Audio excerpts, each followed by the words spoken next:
health is a favorite in IELTS. It comes up in speaking and it comes up in writing, and it hides a quiet trap. There are 5 common words here that all translate to roughly the same idea in your language, but in English they mean quite different things. Mix them up and you send the examiner a small, clear signal, Band 6. But welcome to Mina's IELTS Notebook. The great news for you today is that this is absolutely a fix-it-once problem. We're going to sort these 5 words out right now, and you'll be able to use them with total confidence for the rest of your test, and really, the rest of your life in English.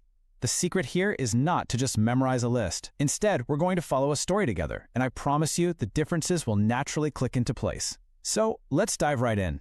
Let's start with the broadest one, illness. Illness is simply the general state of being unwell or a period of time when you're sick. For example, she made a full recovery after a long illness.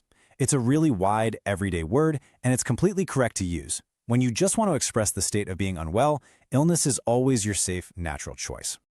Now, what's really interesting is the contrast here. While illness is the general state, its close relative, disease, is far more specific.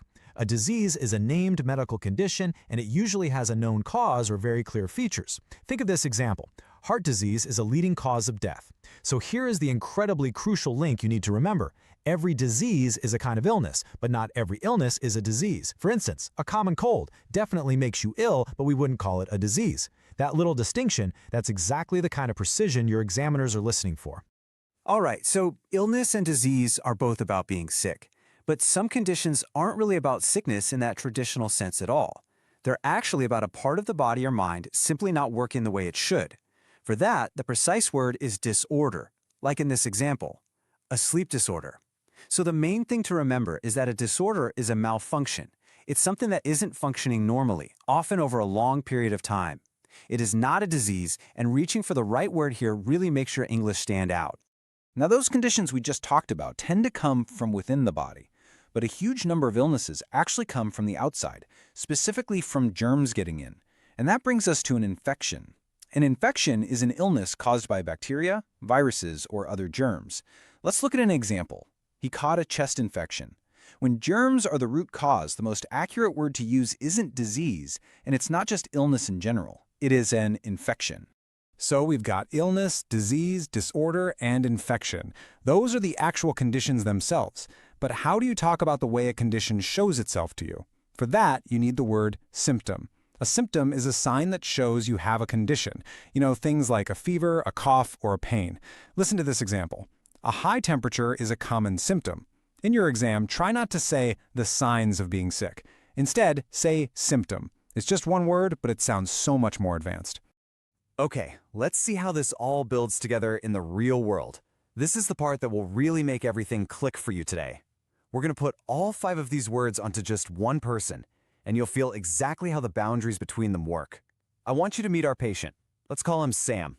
Now, Sam is feeling unwell. Because Sam feels unwell, he has an illness. His doctor decides to run some tests, and it turns out to be an infection, specifically bacteria in his lungs. The main sign of this, his high fever, is the symptom. Now notice what his condition isn't. It is not a chronic condition like diabetes, so it's not a disease. And it isn't a malfunction in the body like insomnia, so it's not a disorder. It is simply a short-term infection. See that? That's 5 words doing 5 totally different jobs, and none of them are interchangeable. Let's just take this a little slower and really lock in that contrast. Illness is being unwell. Disease is a named condition. Disorder is a malfunction.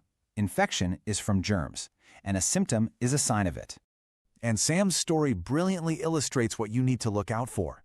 Please, watch out for these 2 common traps. First, a common cold is an illness or an infection. It is absolutely not a disease, so make sure you don't call it one. Second, you have the condition itself, the symptom is just the sign of it. So if you have the flu, you don't say you have a symptom of flu. You have the flu and the fever is a symptom of it. Let's put this into practice. Imagine the examiner in your speaking test asks how you were after being sick. I want you to listen to the difference here. First, a Band 6 answer. I was sick, I had some signs like fever. It's okay, but it's very vague. Now listen to this Band 7 answer. I had a chest infection. The main symptom was a high fever, but it wasn't anything serious, not a chronic disease, just a short-term infection. It's the exact same story, but you've used 4 of today's target words, each one perfectly placed. The examiner hears that precision instantly. That right there is exactly what a Band 7 sounds like. All right, we are going to read through this final review list nice and clearly, taking it one word at a time. Illness, the general state of being unwell. She made a full recovery after a long illness. Remember, this is your broad, safe word for being sick. Disease, a specific, named medical condition. Heart disease is a leading cause of death. Remember, every disease is an illness, but not vice versa. Disorder, something in the body or mind not working properly. A sleep disorder. Remember, this is a malfunction, not a disease. Infection, an illness caused by germs. He caught a chest infection. Remember, bacteria or viruses are the cause here. And finally, symptom, a sign that shows you have a condition. A high temperature is a common symptom. Remember, it's the sign, not the condition itself. Before you go, I want to share 2 quick steps to make sure these words actually stick with you. First is shadowing. Go back through that review list we just did and say each sentence out loud right after me, copying my rhythm. Reading silently just builds mute English. Saying the words out loud is what truly makes them yours. The second step is the 3-day rule. Come back and watch this lesson once today, once tomorrow, and once the day after.